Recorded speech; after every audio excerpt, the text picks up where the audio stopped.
अस्सलाम वालेकुम प्यारे बच्चों। आज हम क्लास 8 का चैप्टर नंबर 16 पढ़ने जा रहे हैं।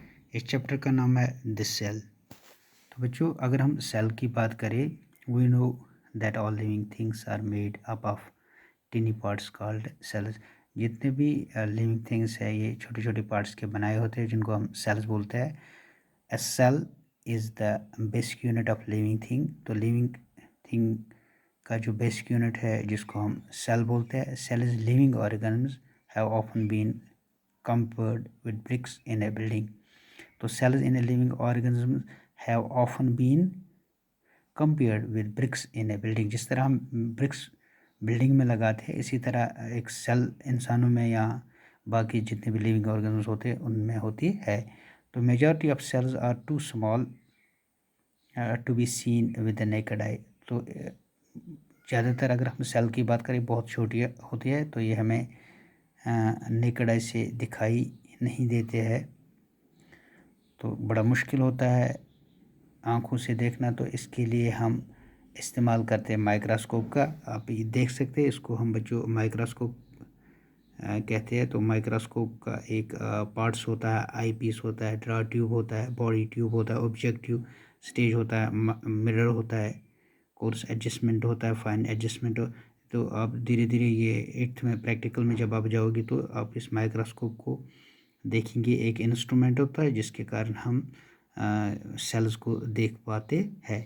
तो अगर हम आज कल की बात करें तो objects as small as 1000th of millimetres की हम बात करें, millimetres can be seen with the help of this microscope. तो माइक्रोस्कोप के कारण हम बहुत सारी चीज़ों को छोटे चीज़ों को हम देख सकते हैं।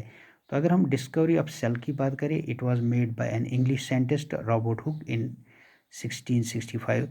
तो पहली दफ़ा जब ये सेल का डिस्कवरी हुई तो ये एक साइंटिस्ट, इंग्लिश साइंटिस्ट ने किया है जिसका नाम है रॉबर्ट हुक इन 1665।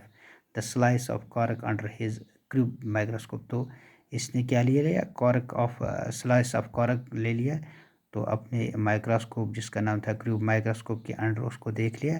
तो इसने देखा जिस तरह होनी भी अपने कंपार्टमेंट्स बनाते हैं, शहद की मक्खियाँ जिस तरह बनाते हैं, तो इसने देख लिया अपने माइक्रोस्कोप, तो तब इसने डिस्कवर किया, तो इसका नाम इसने सेल रखा। तो बच्चों, all plants and animal cells have three cell parts. तो अगर हम प्लांट या एनिमल की बात करें तो सेल जो है ये 3 चीज़ से बनाई हुई होती है, the cell membrane, the cytoplasm and nucleus. तो इन दोनों plants as well as animal cell की अगर हम बात करें तो इसमें एक सेल मेम्ब्रेन होता है, साइटोप्लाज्म होता है और न्यूक्लियस होता है। तो डिफरेंशिएट ये भी है कि अगर हम देखेंगे एक प्लांट सेल जो है इसमें एक कवरेज और होती है जिसको हम सेल वॉल बोलते हैं। तो बच्चों, आप देख सकते हो ये प्लांट सेल में, ये देखिए एक प्लांट सेल है, इसमें क्लोरोप्लास्ट होता है, क्लोरोफिल, फोटोसिंथेसिस, साइटोप्लाज्म होता है, न्यूक्लियस होता है, लार्ज परमेंट वैक्यूल होता है, सेल मेम्ब्रेन होता है और सेल वॉल होता है। अगर हम दूसरी तरफ देखेंगे तो ये एक एनिमल सेल है, इसमें सेल मेम्ब्रेन होता है, साइटोप्लाज्म होता है, न्यूक्लियस होता है, स्मॉल टेम्परेरी वैक्यूल्स होते हैं। तो अगर हम सेल की बात करें तो बच्चों इसमें सेल मेम्ब्रेन होता है, तो उसका काम जो है कवरिंग अप सेल होता है, ये प्रोटेक्ट करता है, इसको शेप देता है, मटेरियल को पास करता है। तो साइटोप्लाज्म की अगर हम बात करें, एक हॉलो प्लाज्म होता है, लिक्विड होता है, जेली लाइक सब्सटेंस होता है। अगर हम इसी तरह न्यूक्लियस की बात करें तो न्यूक्लियस जो है प्रेजेंट इनसाइड द सेल होता है।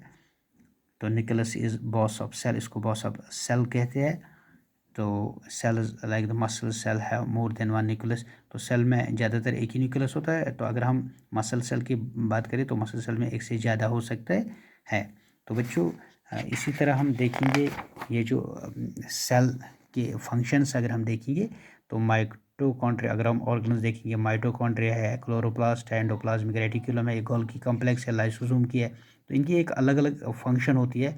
तो अगर हम देखेंगे माइटोकॉन्ड्रिया की, तो ये इसका फंक्शन होता है रेस्पिरेशन, प्रोवाइड द सेल अब विद एनर्जी अगर हम देखेंगे क्लोरोप्लास्ट तो कंटेंट ग्रीन पिगमेंट होता है कॉल्ड क्लोरोफिल जिसको बोलते हैं। तो अगर हम एंडोप्लाज्मिक रेटिकुलम की बात करें तो नेटवर्क ऑफ मेम्ब्रेन होता है, it provides large surface area to the function of the take place. तो अगर हम गोल्गी कम्प्लेक्स की बात करें, it collects the distribution the substance made in cell, protein synthesis करता है, secretion of many materials.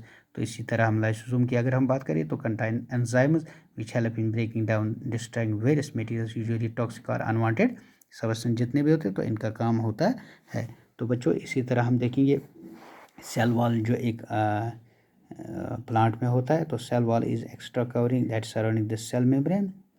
A plant cell it made of stiff non-living material called cellulose, इसको बोलते हैं cellulose lacking of animal health. तो इसका function है provides rigidity to the cell, it provides protection to the cell.